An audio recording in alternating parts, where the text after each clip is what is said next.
Good morning. आज का हमारा टॉपिक है टेरिडोफाइट, जिसमें हम टेरिडोफाइट के जनरल कैरेक्टर्स, ये जो उसके फीचर्स होते हैं उनके बारे में देखेंगे।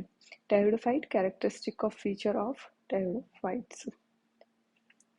तो टेरिडोफाइट के प्रमुख लाक्षणिक गुण के बारे में हम यहाँ पर देखेंगे। तो सबसे पहला हम यह देखते हैं कि जो टेरिडोफाइट प्लांट होता है उसमें जो स्पोरोफाइट पाया जाता है, जैसे हम देखते हैं कि एक जनरेशन स्पोरोफाइट होती है और एक गैमेटोफाइट होती है। तो सबसे पहले यहाँ हम स्पोरोफाइट को देख रहे हैं। तो स्पोरोफाइट यहाँ पर रूट, स्टेम और लीव्स में डिफरेंशिएटेड होता है, मतलब कि वेल डेवलप्ड स्पोरोफाइट इसमें पाया जाता है और जड़, तना, पत्ती उसमें यह विभेदित होता है। इसके अलावा जो स्पोरोफाइट होता है वेल डेवलप्ड, उसमें वैस्कुलर सिस्टम पाया जाता है। जो संवहन तंत्र है वो भी उसमें वेल डेवलप्ड पाया जाएगा। इसके अलावा जाइलम में वेसल्स एब्सेंट होती है और फ्लोएम में कंपेनियन सेल्स एब्सेंट होती है। जैसा कि हम जानते हैं कि एंजियोस्पर्म का यह कैरेक्टरिस्टिक फीचर होता है कि जाइलम में वेसल्स और कंपेनियन सेल्स पाई जाती है। सिर्फ एंजियोस्पर्म में पाई जाएगी सभी प्लांट्स में, लेकिन कुछ एक्सेप्शन और उसमें भी देखे जाते हैं। जिम्नोस्पर्म में भी देखते हैं, टेरिडोफाइट्स में भी कुछ में मिल जाएंगे जब हम आगे देखेंगे। लेकिन जो नॉर्मली जो कैरेक्टरिस्टिक होगा इसका वो यह है कि जाइलम में वेसल्स और फ्लोएम में कंपेनियन सेल्स एब्सेंट होती हैं। फिर नेक्स्ट है स्पोरोफाइट प्लांट में स्पोरेंजिया बीजाणुधानी बनती हैं जिनमें स्पोर्स का निर्माण होता है। तो जो स्पोरोफाइट प्लांट होगा उसमें क्या होगा, स्पोरेंजिया का निर्माण होता है और स्पोरेंजिया के अंदर स्पोर्स बनेंगे। ये स्पोर्स आगे जा करके क्या करेंगे, नेक्स्ट जनरेशन या गैमेटोफाइट जनरेशन को स्टार्ट करते हैं। तो स्पोर्स हैप्लॉइड होते हैं और इनका जर्मिनेशन होगा स्पोर्स का और हैप्लॉइड गैमेटोफाइट प्लांट बनेगा, ऑल्सो नॉन एज प्रोथैलस।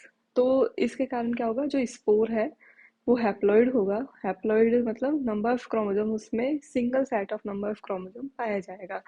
अब इसका जर्मिनेशन होगा, जर्मिनेशन होकर के क्या बनेगा, हैप्लॉइड गैमेटोफाइट बनेगा। हैप्लॉइड गैमेटोफाइट को यहाँ पर प्रोथैलस भी कहते हैं। ठीक है, तो हैप्लॉइड गैमेटोफाइट जो टेरिडोफाइट में होगा वो प्रोथैलस भी कहलाता है। प्रोथैलस ये कैसा मिलता है, मल्टी सेलुलर होता है, ऑटोट्रॉफ होता है और इंडिपेंडेंट होता है। मतलब कि मल्टी सेलुलर होगा, बहुकोशिकीय है, बहुत सारी सेल्स इसमें पाई जाएंगी। ऑटोट्रॉफ से मतलब हो गया स्वयंपोषी, मतलब खुद का न्यूट्रिशन ये खुद बनाएगा और इसके अलावा इंडिपेंडेंट होता है। अब यहाँ देखते हैं गैमेटोफाइट प्लांट। गैमेटोफाइट प्लांट में क्या होगा, जब गैमेटोफाइट प्लांट होगा उसका काम होगा कि गैमेट्स का फॉर्मेशन करना। गैमेट्स का फॉर्मेशन करेगा तो रिप्रोडक्टिव ऑर्गन्स भी वो बनाता है। तो रिप्रोडक्टिव ऑर्गन ये उत्पन्न करता है, एंथ्रीडिया और आर्किगोनिया इसमें पाए जाते हैं। गैमेटोफाइट प्लांट में क्या होगा, रिप्रोडक्टिव ऑर्गन बनेंगे। रिप्रोडक्टिव ऑर्गन इसके एंथ्रीडिया और आर्किगोनिया कहलाते हैं। एंथ्रीडिया तो मेल रिप्रोडक्टिव ऑर्गन होता है, आर्किगोनिया फीमेल रिप्रोडक्टिव ऑर्गन होता है। और इसके अलावा यहाँ देखते हैं इसका characteristic feature, water is essential for fertilization. जब फर्टिलाइजेशन की प्रोसेस होती है तो इसके लिए वाटर की ज़रूरत पड़ती है। तो water is essential for fertilisation.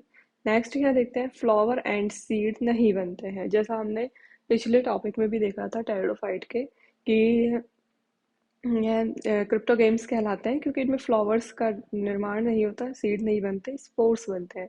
They are also known as flowerless and seedless vascular plant. तो इसलिए जो टेरिडोफाइट्स होते हैं उनको फ्लावरलेस और सीडलेस वेस्कुलर प्लांट या बीज रहित संवहनी पादप भी कहते हैं। जाइगोट क्या करता है, आगे स्पोरोफाइट बनाता है। जाइगोट क्या करेगा, आगे डेवलप होगा और स्पोरोफाइट बनाता है जो कि डिप्लॉयड होता है।